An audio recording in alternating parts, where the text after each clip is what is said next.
사랑하는 성도 여러분, 평안하셨습니까? 하루에 한 장씩 하나님의 진리의 말씀을 먹고 힘을 얻는 복된 1일10 시간입니다. 저는 시카고에 위치한 갈보리 교회를 섬기는 김병주 목사입니다. 오늘 말씀은 민수기 6장입니다. 애굽의 노예에서 자유민이 되어 이 세상 나라에 하나님 나라를 시위하는 구별된 공동체가 되기 위해서 우리 각자 개인은 어떤 준비가 되어 있어야 하는가? 하나님이 지시하고 계시는 본문입니다. 유명한 나시린의 규정이 설명되고 있습니다. 나시린의 히브리 단어는 나지르입니다. 서원한다, 헌신한다 또는 충성한다라는 나자르라는 동사에서 파생된 명사입니다. 자신을 구별하여 하나님께 헌신한다는 의미이겠죠. 나시린은 누구나 될 수 있습니다. 특별한 지파나 또는 특별한 성별의 구애를 받지 않습니다. 일정 기간 나시린의 서약을 할 수도 있었고 또 평생 나시린이 될 수도 있었습니다. 중요한 점은 하나님께 삶을 바쳐드린다는 이 헌신의 자발성, 그것이 중요했습니다. 세 가지 규정을 말씀해 주시죠. 첫 번째로는 하나님 앞에 헌신된 표지가 포도나무의 산추를 멀리 하는 것이라는 것입니다. 나시린으로 하나님께 헌신한 사람들은 포도주와 독주를 포함한 포도즙이나 생포도나 건포도 같은 모든 포도 농산물을 가까이 하지 못합니다. 포도주는 성경에서 하나님이 주시는 기쁨과 풍요와 즐거움을 상징합니다. 그런데 하나님께서는 이 포도와 관련된 모든 산물을 금하라고 하셨습니다. 고대 근동에서 물보다 더 귀한 의미를 갖는 일상의 먹거리를 하나님을 위해 절제하게 하심으로써 생명과 삶의 즐거움을 주시는 분은 오직 하나님이심을 스스로에게 그리고 속해 있는 공동체에 늘 상기시키라고 하는 것이라고 볼 수 있습니다. 먹는 것으로 대표되는 중단 없는 욕망을 절제함으로 거룩과 경건을 추구하는 것은 성경 전체에 흐르는 중요한 주제이기도 합니다. 아담과 하와를 죄짓게 한 유혹의 실체도 먹지 말라는 것을 먹으라는 사탄과 죄의 유혹이었습니다. 다니엘과 친구들이 바벨론의 포로로 끌려가서도 바벨론 왕이 제공하는 산의 진미를 거절하였던 것이나 신약에서 세례 요한이 나시린으로서 포도주와 독주를 멀리하고 자연 그대로의 거친 음식을 먹었던 것은 그들이 하나님께 온전히 구별된 자들로서 하나님만을 의지하며 살았다는 것을 보여주는 상징적인 행동이죠. 세상은 욕망에 순종하라고, 욕구를 참지 말라고, 더 많이 가지고 누리고 즐기라고, 그것이 너를 행복하게 할 것이라고 우리를 유혹합니다. 그래서 심지어 성도들조차도 명예욕이나 권세욕이나 물질에 대한 욕심이나 성적인 욕구나 자기를 과시하고 싶은 과시욕이나 여러 가지 욕망의 이 유혹에서 완전히 벗어나지 못하고 오히려 그것을 몰래 추구하는 그런 죄를 짓기도 합니다. 그러나 하나님 오늘 말씀을 통해서 말씀해 주십니다.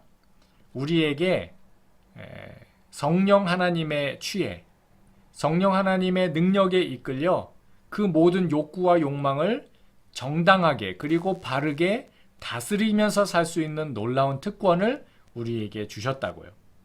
그래서 하나님께 우리의 삶을 바쳐드리고 헌신한다는 것은 우리의 욕망을 제어하겠다고 결단하는 것이며 그것은 결국 우리를 이롭게 하고 우리를 자유롭게 하고 우리를 행복하게 하게 한다는 것. 그것이 하나님께서 오늘 저와 여러분들에게 주시는 메시지인 줄 믿습니다. 두 번째로 하나님께 헌신한 사람들의 표지는 머리를 깎지 않는다는 것입니다.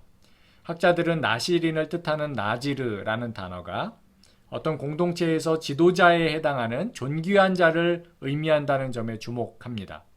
고대 근동에서 머리털이나 수염이 풍성했던 것은 권위와 명예를 상징하죠. 신분과 계급이 뚜렷했던 고대에서 존귀한 사람이 되는 유일한 길은 좋은 가문에서 좋은 아버지와 좋은 어머니를 만나 바로 그 가문에 속한 자가 되는 것입니다. 겉보기에는 별 볼 일 없어 보이고 비록 거지와 같은 그런 차림이라도 내가 누구에게 속해 있다고 하는 그 신분 자체를 바꾸어 놓을 수는 없습니다. 나시린은 하나님 앞에서 존귀한 자입니다. 왜냐하면 하나님께 속한 특별하게 구분된 존재가 되었기 때문입니다. 그래서 머리털을 깎지 말라는 것은 나는 하나님의 권위와 하나님의 영광에 붙들려 있는 하나님의 존귀한 자라는 표시를 함으로 스스로에게 그것을 다짐하고 사람들에게도 그거를 나타내 보여주라는 것입니다. 사사시대 삼손의 경우가 그랬습니다. 그는 자신의 남다른 힘의 근원이 자신의 긴 머리털에서 나온다는 것을 알고 있었습니다. 머리카락에 마술적인 능력이 있었던 것이 아니라 그가 누구에게 속해 있는 사람인가, 누구의 권세와 능력을 의지하며 살아가는 사람인가, 자발적으로 그의 마음과 중심으로 누구를 의존해서 살아가는가가 정말 나시린이며 그것이 삼손에게 특별한 능력과 권위를 부여했다는 것을 삼손의 이야기를 통해서 우리들에게 들려주시는 것이죠.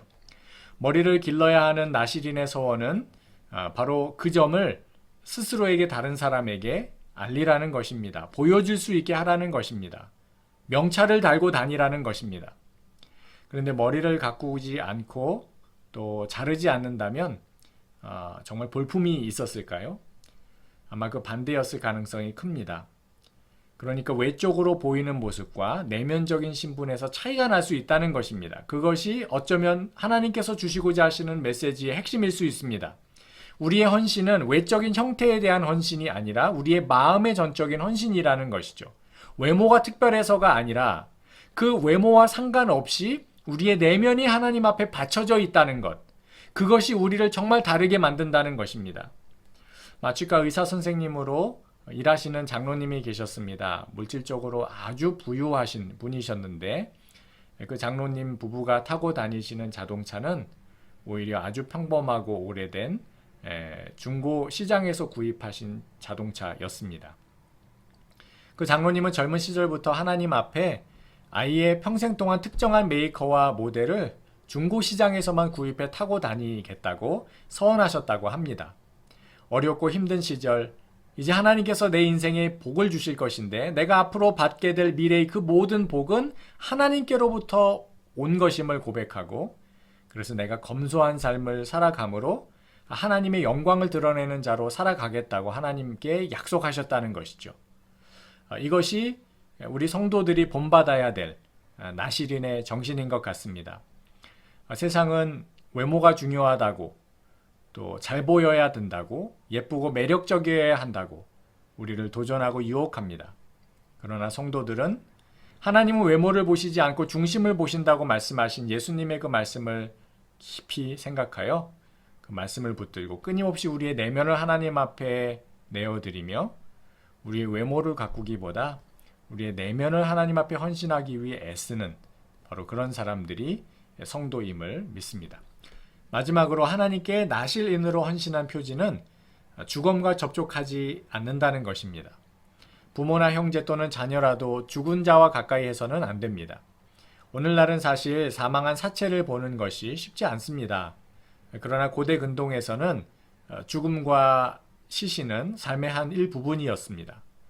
가족과 공동체는 늘 죽음의 그늘이 드리워져 있었고, 특별히 사랑하는 사람들이 사망하는 경우에 가족들은 직접 돌아가신 사람들의 뒷수습을 해야만 했습니다. 그것은 살아남은 자가 먼저 간 자를 예우하며 애통하는 정말 중요한 삶의 중요한 의식이었습니다. 그런데 나시린은 그것을 하지 못한다는 것입니다. 왜입니까? 하나님은 죽은 자의 하나님이 아니라 산 자의 하나님이시기 때문입니다. 그래서 육체적 죽음을 초월하고 영원한 생명과 영원한 죽음 사이에 엄청난 간극을 두려워하여 생명을 주셨을 때 영원히 산 자에 속하라고, 생명 살리는 일을 선택하라고, 생명 주는 일에 헌신하라고 하나님께서 요구하시는 것입니다. 예수님은 자신의 부친의 장례를 마치고 와서 주님을 따르겠다고 한 사람에게 너는 죽은 자로 죽은 자를 장사하게 하고 너는 나를 따르라고 명령하셨습니다. 현재 숨쉬고 걸어다닌다고 살아있는 것이 아니라는 것입니다. 주 예수 그리스도의 생명이 없으면 산 것이 아닙니다. 꽃이 아무리 활짝 피어 아름다워 보여도 뿌리가 땅에서 뽑혀 있으면 죽은 것과 마찬가지이죠. 성도들은 영원히 죽은 자들의 죽음을 가져오는 그런 삶의 행동에 동참하지 않습니다. 우리의 마음과 감정과 양심과 관계를 죽이는 일을 우리는 극도로 경계하고 멀리해야 합니다. 성령을 근심하게 하는 일을 우리는 두려워해야 합니다.